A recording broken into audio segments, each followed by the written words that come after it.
Letter 78, on the healing power of the mind.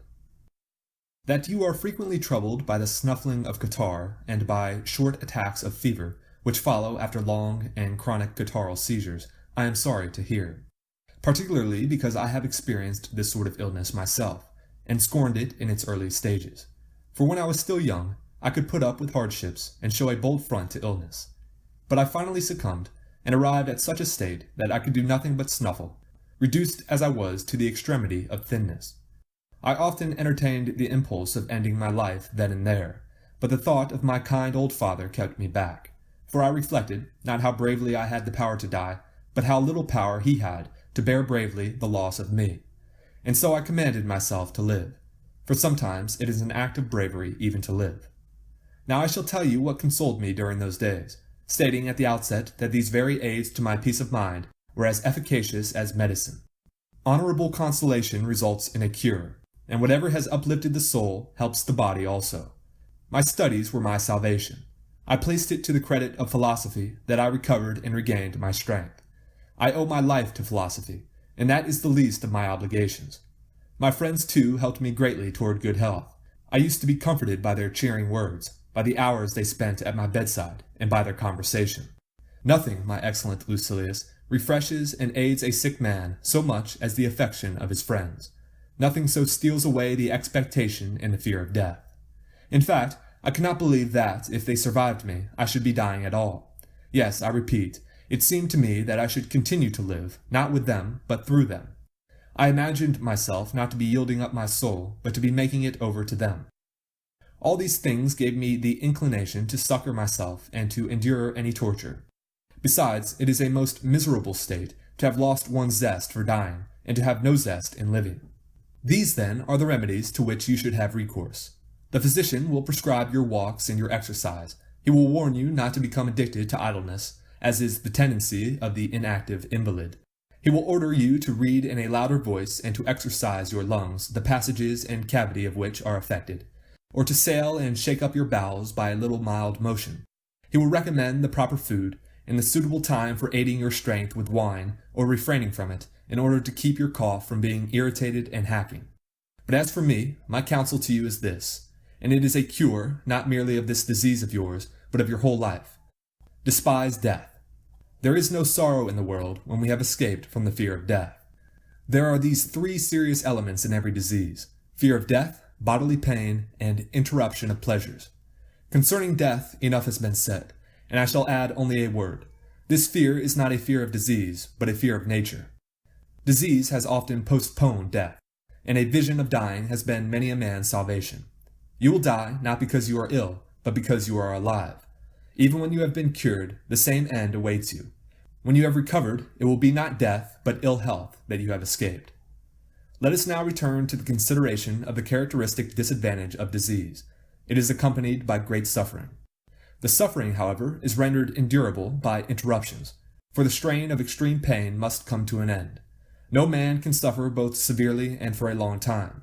Nature, who loves us most tenderly, has so constituted us as to make pain either endurable or short. The severest pains have their seat in the most slender parts of our body. Nerves, joints, and any other of the narrow passages hurt most cruelly when they have developed trouble within their contracted spaces. But these parts soon become numb, and by reason of the pain itself lose the sensation of pain, whether because the life force, when checked in its natural course and changed for the worse, loses the peculiar power through which it thrives and through which it warns us, or because the diseased humors of the body, when they cease to have a place into which they may flow, are thrown back upon themselves, and deprive of sensation the parts where they have caused congestion. So gout, both in the feet and in the hands, and all pain in the vertebrae and in the nerves, have their intervals of rest at the times when they have dulled the parts which they before had tortured. The first twinges, in all such cases, are what cause the distress, and their onset is checked by lapse of time, so that there is an end of pain when numbness has set in. Pain in the teeth, eyes, and ears is most acute for the very reason that it begins among the narrow spaces of the body, no less acute indeed than in the head itself. But if it is more violent than usual, it turns to delirium and stupor. This is, accordingly, a consolation for excessive pain, that you cannot help ceasing to feel it if you feel it to excess. The reason, however, why the inexperienced are impatient when their bodies suffer is that they have not accustomed themselves to be contented in spirit. They have been closely associated with the body. Therefore, a high-minded and sensible man divorces soul from body, and dwells much with the better or divine part, and only as far as he must with this complaining and frail portion. But it is a hardship, men say, to do without our customary pleasures, to fast, to feel thirst and hunger. These are indeed serious when one first abstains from them. Later, the desire dies down, because the appetites themselves which lead to desire are wearied and forsake us. Then the stomach becomes petulant. Then the food which we craved before becomes hateful. Our very wants die away. But there is no bitterness in doing without that which you have ceased to desire. Moreover, every pain sometimes stops, or at any rate slackens. Moreover, one may take precautions against its return, and, when it threatens, may check it by means of remedies. Every variety of pain has its premonitory symptoms. This is true, at any rate, of pain that is habitual and recurrent. One can endure the suffering which disease entails, if one has come to regard its results with scorn.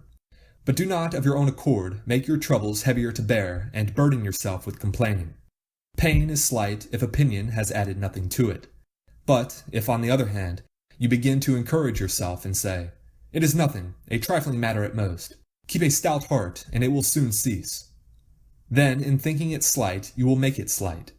Everything depends on opinion. Ambition, luxury, greed, hark back to opinion. It is according to opinion that we suffer. A man is as wretched as he has convinced himself that he is. I hold that we should do away with complaint about past sufferings, and with all language like this. None has ever been worse off than I. What sufferings, what evils have I endured? No one has thought that I shall recover. How often have my family bewailed me, and the physicians given me over? Men who are placed on the rack are not torn asunder with such agony. However, even if all this is true, it is over and gone. What benefit is there in reviewing past sufferings, and in being unhappy, just because once you were unhappy? Besides, everyone adds much to his own ills, and tells lies to himself. And that which was bitter to bear is pleasant to have borne. It is natural to rejoice at the ending of one's ills.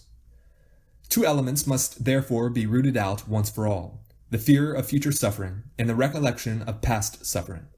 Since the latter no longer concerns me, the former concerns me not yet. But when set in the very midst of troubles, one should say, "Perchance some day the memory of this sorrow will even bring delight." Let such a man fight against them with all his might. If he once gives way, he will be vanquished, but if he strives against his sufferings, he will conquer. As it is, however, what most men do is to drag down upon their own heads a falling ruin which they ought to try to support.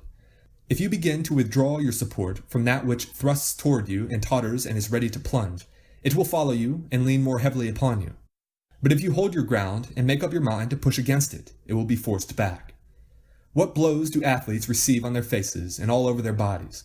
Nevertheless, through their desire for fame, they endure every torture. And they undergo these things, not only because they are fighting, but in order to be able to fight. Their very training means torture. So let us also win the way to victory in all our struggles. For the reward is not a garland or a palm or a trumpeter who calls for silence at the proclamation of our names, but rather virtue, steadfastness of soul, and a peace that is won for all time, if fortune has once been utterly vanquished in any combat. You say, "I feel severe pain." What then? Are you relieved from feeling it, if you endure it like a woman? Just as an enemy is more dangerous to a retreating army, so every trouble that fortune brings attacks us all the harder if we yield and turn our backs. But the trouble is serious. What? Is it for this purpose that we are strong, that we may have light burdens to bear? Would you have your illness long drawn out, or would you have it quick and short? If it is long, it means a respite allows you a period for resting yourself, bestows upon you the boon of time and plenty. As it arises, so it must also subside. A short and rapid illness will do one of two things. It will quench or be quenched. And what difference does it make whether it is not or I am not? In either case, there is an end of pain. This too will help, to turn the mind aside to thoughts of other things, and thus to depart from pain.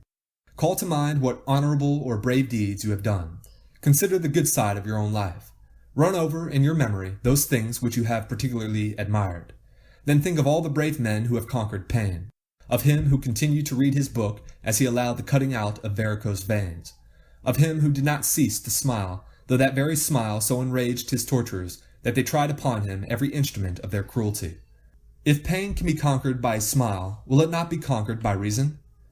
You may tell me now of whatever you like, of colds, bad coughing spells that bring up parts of our entrails, fever that parches our very vitals, thirst, limbs so twisted that the joints protrude in different directions. Yet worse than these are the stake, the rack, the red-hot plates, the instrument that reopens wounds while the wounds themselves are still swollen, and that drives their imprint still deeper. Nevertheless, there have been men who have not uttered a moan amid these tortures. More yet, says the torturer, but the victim has not begged for release. More yet, he says again, but no answer has come. More yet, the victim has smiled, and heartily too. Can you not bring yourself, after an example like this, to make a mock at pain? But, you object, my illness does not allow me to be doing anything. It has withdrawn me from all my duties. It is your body that is hampered by ill health, and not your soul as well. It is for this reason that it clogs the feet of the runner, and will hinder the handiwork of the cobbler or the artisan. But if your soul be habitually in practice, you will plead and teach, listen and learn, investigate and meditate. What more is necessary? Do you think that you are doing nothing if you possess self-control in your illness? You will be showing that a disease can be overcome, or at any rate endured. There is, I assure you, a place for virtue even upon a bed of sickness. It is not only the sword and the battle line that prove the soul alert and unconquered by fear. A man can display bravery even when wrapped in his bedclothes. You have something to do. Wrestle bravely with disease. If it shall compel you to nothing, beguile you to nothing, it is a notable example that you display. Oh, what ample matter were there for renown if we could have spectators of our sickness. Be your own spectator. Seek your own applause. Again, there are two kinds of pleasures. Disease checks the pleasures of the body, but does not do away with them. Nay, if the truth is to be considered, it serves to excite them. For the thirstier a man is, the more he enjoys a drink. The hungrier he is, the more pleasure he takes in food. Whatever falls to one's lot after a period of abstinence is welcomed with greater zest. The other kind, however, the pleasures of the mind, which are higher and less uncertain, no physician can refuse to the sick man. Whoever seeks these, and knows well what they are, scorns all the blandishments of the senses. Men say, "Poor sick fellow." But why? Is it because he does not mix snow with his wine, or because he does not revive the chill of his drink, mixed as it is in a good-sized bowl, by chipping ice into it? Or because he does not have lucrine oysters opened fresh at his table? Or because there is no din of cooks about his dining hall, as they bring in their very cooking apparatus along with their viands? For luxury has already devised this fashion, of having the kitchen accompany the dinner, so that the food may not grow lukewarm, or fail to be hot enough for a palate which has already become hardened. Poor sick fellow!